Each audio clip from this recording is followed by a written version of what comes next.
কিসে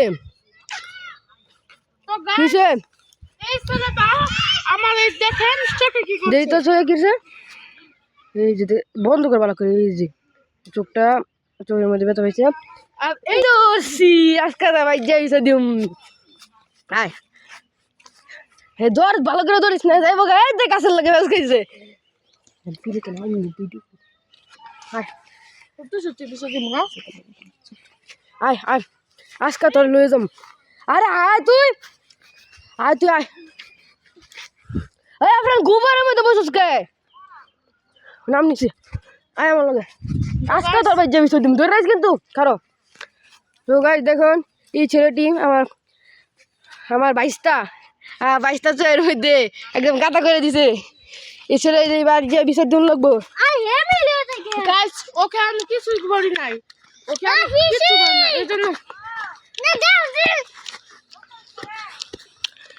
হ্যাঁ ভাই চলে যায়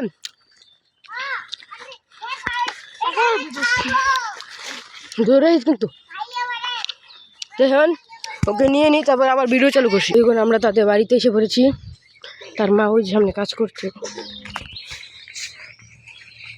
তার মাকে অবশ্য দেখানো যাবে না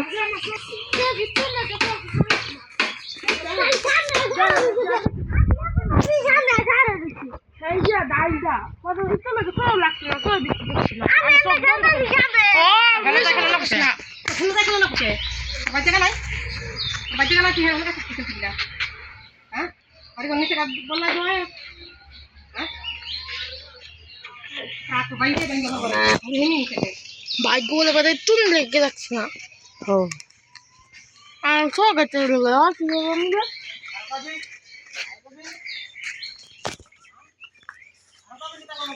কেঁদে ফেলেছে সে কান্না করছে অবশ্যই আমরা চলে যাই নাহলে আমাদের কপালে দুঃখ আছে আমরা এখান থেকে চলে যাচ্ছি আমরা ছোটো মানুষ বিচার দিয়ে ভুল করেছি টাটা বাই বাই সিউ সাথী রায় আপনার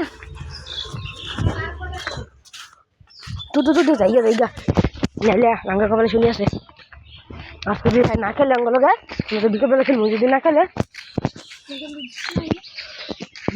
জিষ্ণু সবাই হেরা তো হেরা খেলুক গা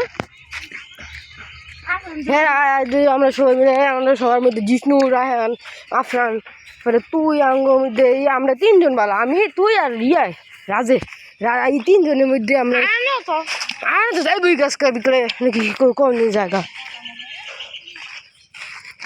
দেখুন ও কান্না করে দিয়েছিল তার মা একটা বাড়ি খেয়ে দেখুন কিরকম ছোটো মানুষ ও ভাই আমার কাকির দেখুন কতগুলো লাউ ধরেছে আমার কাকির দেখেন লাউয়ে ভরা ব্লগটি তো আজকের মতো ব্লগটা এ পর্যন্তই থাকুক আর ক্ষমা করে দিবে আমরা এন্ট্রি দিতে ভুলে গিয়েছিলাম এই যে দেখেন এখানে একটা যে গরুর দুধ মাফুতে খেয়েছে যে গরুর দুধ খেয়েছাস দেখেন কেমন ডরায় বাছুরটা একদম ডরায় এটা গাভিন এটা কয়েকদিন পরে বাচ্চা হবে আপনারা সবাই দোয়া করবেন যেন একটা ষাঁড় বাচ্চা হয় আমার কাকির খুব শখ ষাঁড় বাচ্চা বলার এটা আমার কাকির গাই কিন্তু এটা অনেক অত্যাচারী মানুষের এটা কিছু করে না তুই করছস কাকির আগে অনেকগুলো গাই ছিল কিন্তু তাই সেগুলো একটা পুষ্কুনিত পরে মরেছে আপনাদের সেই পুষ্কুনিটা দেখাচ্ছি এই ভিডিও দাঁড়ান পুষ্কুনিটা দেখাচ্ছি শুরু কর ওই যে সেই পুষ্কুনিটা এটা যে পুষ্কুনি পরে তাদের একটা গরু মরেছিল তো গাইস শুনেন ওইখানে কেউ কাম করছে তো গাইস শুনেন আগে এখানে অনেক পানি ছিল এইটুকু জমি ছিল যেটা আমাদের ছিল জমিটা ওইখানে ওরা প্রতিদিন বৃষ্টির সময় বেঁধে থাকতো গরুটা তারপর একদিন হুট করে গরুটা পিছলে খেয়ে পড়ে যায় নদীতে পুকুরে তারপর ওই গরুটা অনেকক্ষণ ফাঁস খেয়ে চোখ মুখ উল্টে যায় কেউ এই জন্য উঠতেও পারছে না যে ফাঁস খেয়ে নাক বন্ধ করে নাকের দম বন্ধ হয়ে যায় তারপর আর কি ওই গরুটা মারা যায় এরকম 2টা গরু মেরেছে এত কষ্ট পেয়ে তারপর সারা বছর বৃষ্টিতে ভিজে থাকতে হয়েছে ওদের অনেক কষ্টের পর তাদের গরু ঘর ছিল না তারপরে তারা অনেক কষ্ট করে গরু রেখেছে লাস্ট বাস তারা একটি ঘর বানিয়েছে যেখানে শুধুমাত্র একটা টিন দেওয়া আছে, চার সাইডে খোলামেলা। শীতের দিন যে কিভাবে থাকে রাত্রে করে আমি এটাই বুঝি না। সাদা বস্তাও দেয় না, সাদামালা কিচ্ছু দেয় না। উপরে একটা গাভিন গরু আর একটা বাছুর, এরকম কিভাবে থাকে বাছুর আর গাভিনটা? রাত্রে করে কিচ্ছু দেয় না, সারা রাত এইভাবে বেঁধে রাখে। এখন তো তাও একটু গরম পড়েছে, তাই জন্য একটু হচ্ছে, কিন্তু কয়েকদিন আগে অনেক শীত ছিল, রাত্রে করে অনেক শীত ছিল। লেপ ছাড়া কেউ বাইরে বেরোতে ভয় পেত, এত শীত ছিল, বরফের মতো শীত ছিল। তখন কিভাবে ছিল এই বাছুরগুলো গরুগুলো আপনারা দেখুন। অনেকবার বলেছিলাম কাকে উপরে কিছু দিয়ে দিয়েন, তাও কিন্তু তারা দেয়নি। তারা বলে বাসা দিয়ে তাদের ঘরটা দেখিয়ে দিই, সেই ঘরের অবস্থা নিচে দিয়েটাই একদম বেহাল দশা। তো গাছ এই হলো সেই ঘর, দেখেন কি অবস্থা, দেখেন কি অবস্থা। কোনো পরিষ্কার মাসের কিচ্ছু করে না, মাসের পর মাসে এইভাবেই থাকে।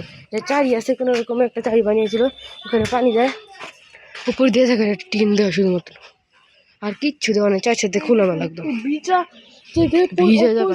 বাছুরটা থাকে এই যে এই জায়গায়, বাছুরটা থাকে এই জায়গাটায়, বাছুরটা থাকে আর গরুটা থাকে এই জায়গায়। আমরা দেখাই, ভিতরে থাকতেই পারে না, যদি বৃষ্টি মিষ্টি করে তাহলে ভিতরে থাকতে বসতে পারে না। এই জায়গায় বাছুর গরুটা থাকে এই যে এই জায়গায়।